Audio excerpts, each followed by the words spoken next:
មិត្តភក្តិទាំងឡាយអ្នកបានខិតខំធ្វើការយ៉ាងខ្លាំងរហូតទទួលបានការងារនោះនិងស្រមៃចង់មានផ្ទះផ្ទាល់ខ្លួនប៉ុន្តែតើមានអ្វីកើតឡើងនៅពេលដែលអ្នកមានលក្ខណៈសម្បត្តិ Speakers ប៉ុន្តែគ្មានខ្លឹមសារ Content មើលពីខាងក្រៅហាក់ដូចជាអ្នកបានគ្រងដីនោះហើយប៉ុន្តែហេតុអ្វីបានជាបេះដូងរបស់អ្នកនៅតែមានអារម្មណ៍ដូចជាវាខ្សាច់ដែលរីងស្ងួតក្នុងគម្ពីរយ៉ូស្វេចំពុក15អក្សរកូនស្រីរបស់កាឡែបបានទទួលអំណោយជាដីពីឪពុករបស់នាងដែលមានឈ្មោះថានេកេបទោះជាយ៉ាងណាក៏ដោយដីនេះគឺជាទីហោស្ថានដ៏ស្ងួតហួតហែងដែលកម្រមានភ្លៀងធ្លាក់ណាស់នាងមានដីប៉ុន្តែនាងខ្វះទឹកដើម្បីធ្វើឲ្យវាមានភាពរីកចម្រើនអក្សរមិនបានរីរែកឡើយនាងបានសួរថាពុកឲ្យសូមកុំគ្រាន់តែឲ្យដីមកកូនអីសូមឲ្យប្រភពទឹកមកកូនផងជាការឆ្លើយតបកាឡែបបានឲ្យនាងទាំងប្រភពទឹកខាងលើនិងប្រភពទឹកខាងក្រោមពាក្យភាសាហេប្រឺដែលប្រើសម្រាប់ទឹកផុសនៅទីនេះគឺ Goles ដែលមិនសំដៅលើទឹកដែលនៅនឹងថ្កល់នោះទេប៉ុន្តែសំដៅលើទឹកផុសដែលផ្ទុះឡើងនិងហូរហៀរជានិច្ចនេកេបដីតំណាងឲ្យទិដ្ឋភាពដ៏អាក្រក់របស់យើងដែលយើងត្រូវតែស៊ូទ្រាំដើម្បីគ្រាន់តែរស់រានមានជីវិត Goles ទឹកផុសតំណាងឲ្យធម៌ពលនៃភាពចម្រុងចម្រើនដែលធ្វើឲ្យដីស្ងួតហួតហែងរីកដុះដាលអក្សរមិនបានអង្គុយត្អូញត្អែអំពីមជ្ឈដ្ឋានជុំវិញខ្លួនឡើយផ្ទុយទៅវិញនាងបានសុំធនធានធម៌ពលដែលត្រូវការដើម្បីស្រោចស្រពំមជ្ឈដ្ឋាននោះដោយភាពក្លាហាននាងបានបង្ហាញពីទំនុកចិត្តក្នុងការសុំទាំងប្រភពទឹកខាងលើព្រះគុណនៃស្ថានសួគ៌និងប្រភពទឹកខាងក្រោមពរជ័យនៃលោកី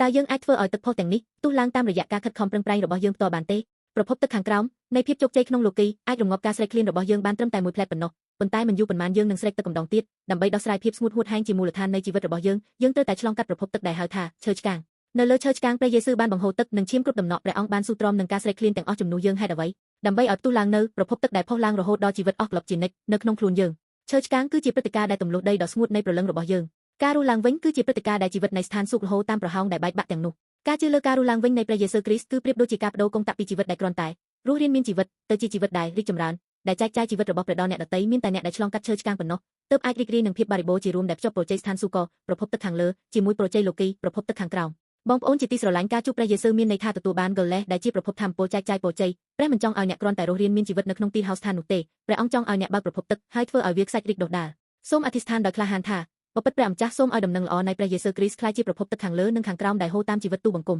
សូមប្រកាន់ខ្ជាប់នៅព្រះយេស៊ូវគ្រីស្ទដែលជាប្រភពទឹកអស់ក្លឹបជានិច្ចដែលលោកីមិនអាចផ្ដល់ឲ្យបានពេលនោះហើយដែលដីស្ងួតនៃផ្ទះនិងកន្លែងធ្វើការរបស់អ្នកនឹងត្រូវផ្លាស់ប្ដូរទៅជាផ្លូវនៃជីវិតដែលជួយសង្គ្រោះអ្នកដទៃ